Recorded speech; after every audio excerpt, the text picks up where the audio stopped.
Est-ce que c'est le bon moment pour investir dans l'immobilier malgré le Covid? Évidemment, c'est une question hyper importante.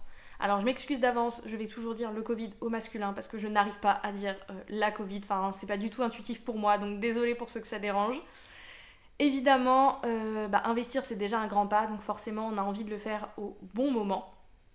Donc pour ça, j'avais envie de consacrer une vidéo et te donner des pistes de réflexion par rapport à ça. Déjà, voilà, pour moi c'est hyper important de relativiser un peu, d'être moins dans l'émotionnel et plus dans le rationnel, parce que le mot crise, ça fait peur, ça c'est sûr. Tout de suite, voilà, on est sur quelque chose de très négatif, mais il y a un concept intéressant qu'on peut voir par rapport à ça, c'est le mot crise en langue chinoise. Parce qu'en fait, le mot crise, donc weiji en langue chinoise, désolé pour l'accent, il est constitué de deux idéogrammes. Celui du dessus voudra dire danger dans le sens moment décisif et celui du dessous, opportunité. Donc en fait, là, on a vraiment les nuances en fait. Tout n'est pas noir ou blanc. En gros, une crise, c'est un moment désagréable, mais ça peut amener à des opportunités qu'on n'aurait pas eues avant et ça nous permet aussi de repenser un peu notre avenir. Donc je trouve cette notion hyper intéressante et je trouve que ça correspond bien à l'immobilier actuel. Déjà, il faut savoir que les transactions immobilières n'ont pas connu de chute incroyable. Ça se maintient, le marché immobilier se maintient malgré la crise, donc ça c'est une très bonne chose. Il y a juste des besoins qui vont être différents. Donc déjà côté vente, évidemment, comme il y a une crise, il y a plus de précarité, donc les gens vont être contraints de vendre et n'auront pas le temps d'attendre la meilleure offre, ce qui fait que si vous vendez à 450 000 et que quelqu'un vous propose 420 000, si vous êtes dans l'urgence, vous allez les prendre, ce qui crée forcément des bonnes opportunités pour les acheteurs qui sont là sur cette période. Encore une fois, il n'y a pas de bien ou de pas bien, le but c'est vraiment de se sortir de ce côté émotionnel, de prendre du recul et de poser un peu les choses, de faire un constat et d'arriver à réfléchir un peu en fonction. Vraiment que des éléments objectifs. En plus, il y a toujours des transactions, comme je le disais, c'est juste ces besoins qui changent, et notamment avec l'expansion du télétravail. Le fait de télétravailler, les gens ne vont plus être liés géographiquement à leur emploi, donc ça veut dire qu'ils vont privilégier leur qualité de vie. Ils vont aller dans des endroits peut-être plus éloignés, mais où la qualité de vie est meilleure. Ça, c'est une chose à prendre en compte. Au niveau des entreprises, comme il y a du télétravail, il y a peut-être moins de besoins de bureaux ou de locaux commerciaux qui vont se manifester à l'avenir.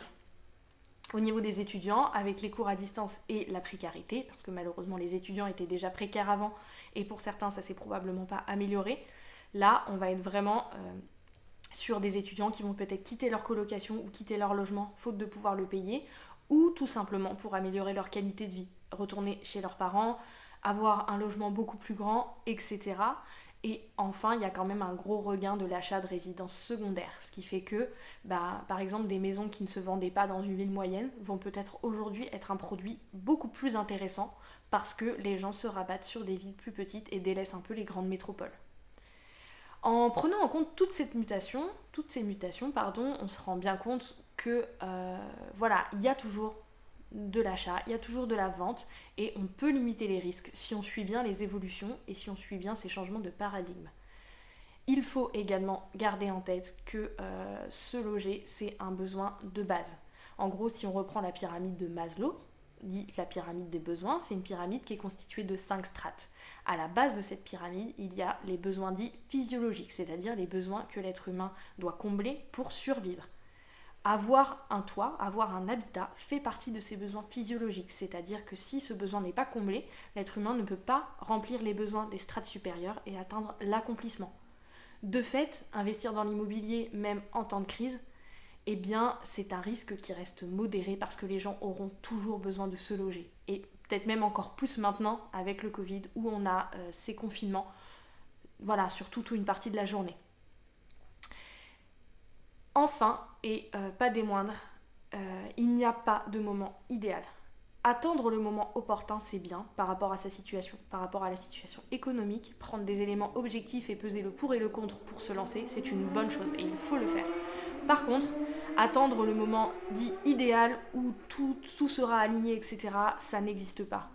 Voilà, il n'y a pas de moment parfait. Et si par exemple tu veux investir depuis quelques années mais que tu ne t'es jamais lancé, si même avant la crise tu ne t'es pas lancé parce que tu attendais le bon moment, est-ce que ce n'est pas un moyen de te protéger et de t'éviter de passer à l'action ? Parce que le cerveau, c'est un petit malin, il veut nous garder dans notre zone de confort et donc il veut pas qu'on prenne de risques.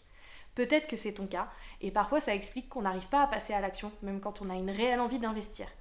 Donc voilà, c'est un travail d'introspection à faire, parce que investir dans l'immobilier, c'est aussi acquérir un état d'esprit pour, c'est-à-dire un mindset, comme on l'appelle communément. Donc si cette question t'intéresse, que tu as envie de faire ce travail d'introspection, en tout cas que tu t'interroges, je te mets la vidéo que j'ai faite sur le sujet juste ici. Donc voilà, est-ce le bon moment pour investir dans l'immobilier malgré le Covid ? On voit bien que les transactions n'ont pas été affectées de manière phénoménale. Il y a toujours des ventes, il y a toujours des achats, il y a juste des changements de paradigme et des changements de besoins, mais ces transactions ont toujours lieu. De plus, il y a toujours un besoin de se loger, c'est à la base des besoins de l'être humain, donc ça garantit quand même une pérennité de l'immobilier à l'avenir. Et enfin, il n'y a pas de moment idéal, seulement des moments plus opportuns que d'autres. J'espère que ces axes de réflexion t'aideront à prendre une décision, à passer à l'action ou pas. N'hésite pas à me dire si toi tu as d'autres éléments à partager. Je suis curieuse de savoir. Si tu as aimé la vidéo, n'hésite pas à la partager, à la commenter, en parler autour de toi, à t'abonner et à activer la petite cloche si tu veux les suivantes. Et tu peux aussi me suivre sur les réseaux sociaux, je te mets tout dans la barre de description.